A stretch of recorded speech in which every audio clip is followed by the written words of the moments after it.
सभी भक्तों को जय श्री हरि।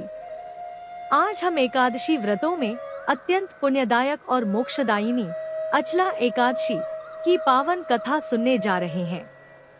यह एकादशी ज्येष्ठ मास के कृष्ण पक्ष में आती है और इसे अपरा एकादशी भी कहा जाता है।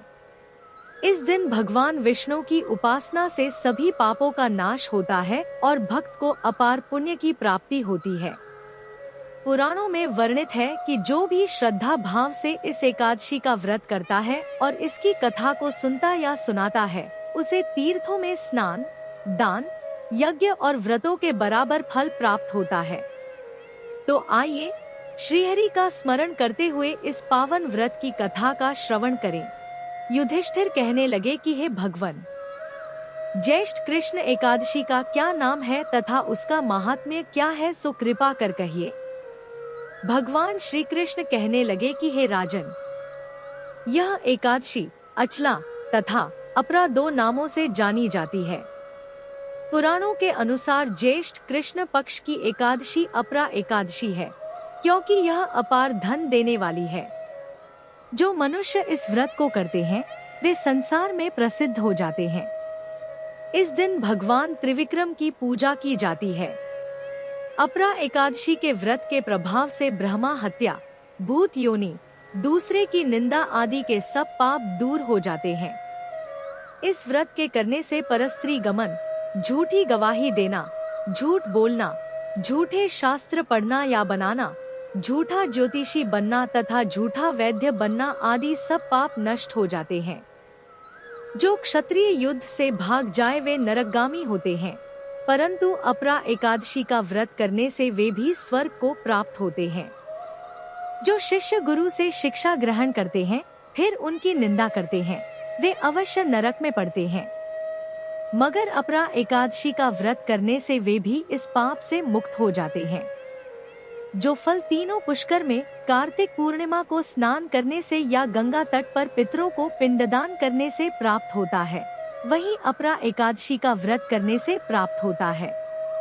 मकर के सूर्य में प्रयागराज के स्नान से, शिवरात्रि का व्रत करने से, सिंह राशि के बृहस्पति में गोमती नदी के स्नान से, कुंभ में केदारनाथ के दर्शन या बद्रीनाथ के दर्शन, सूर्य ग्रहण में कुरुक्षेत्र के स्नान से, स्वर्णदान करने से अथवा अर्ध प्रसूता गोदान से जो फल मिलता है वही फल अपरा एकादशी के व्रत से मिलता है। यह व्रत पापरूपी वृक्ष को काटने के लिए कुल्हाड़ी है, पापरूपी ईंधन को जलाने के लिए अग्नि, पापरूपी अंधकार को मिटाने के लिए सूर्य के समान, मृगों को मारने के लिए सिंह के समान है। अतः मनुष्य को पापों से डरते हुए इस व्रत को अवश्य करना चाहिए। अपरा एकादशी का व्रत तथा भगवान का पूजन करने से मनुष्य सब पापों से छूटकर विष्णु लोक को जाता है। इसकी प्रचलित कथा के अनुसार प्राचीन काल में महिध्वज नामक एक धर्मात्मा राजा था। उसका छोटा भाई वज्रध्वज बड़ा ही क्रूर, अधर्मी तथा अन्यायी था।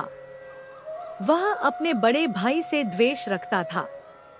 उस पापी ने एक दिन रात्रि में अपने बड़े भाई की हत्या करके उसकी देह को एक जंगली पीपल के नीचे गाड़ दिया। इस अकाल मृत्यु से राजा प्रेतात्मा के रूप में उसी पीपल पर रहने लगा और अनेक उत्पात करने लगा। एक दिन अचानक धौम्य नामक ऋषि उधर से गुजरे। उन्होंने प्रेत को देखा और तपोबल से उसके अतीत को जान लिया। अपने तपोबल से प्रेत उत्पात का कारण समझा। ऋषि ने प्रसन्न होकर उस प्रेत को पीपल के पेड़ से उतारा तथा परलोक विद्या का उपदेश दिया। दयालु ऋषि ने राजा की प्रेत योनि से मुक्ति के लिए स्वयं ही अपरा अचला एकादशी का व्रत किया और उसे अक्ति से छुड़ाने को उसका पुण्य प्रेत को अर्पित कर दिया। इस पुण्य के प्रभाव से राजा की प्रेत योनि से मुक्ति हो गई। वह ऋषि को धन्यवाद देता हुआ दिव्य देह धारण कर पुष्पक विमान में बैठकर स्वर्ग को चला गया। हे राजन, यह अपरा एकादशी की कथा मैंने लोकहित के लिए कही है। इसे पढ़ने अथवा सुनने से मनुष्य सब पापों से छूट जाता है। अगर आपको ये कथा भाव विभोर लगी हो तो कृपया इस वीडियो को लाइक करें, चैनल को सब्सक्राइब करें और इस पुण्य कथा को दूसरों तक पहुंचाएं।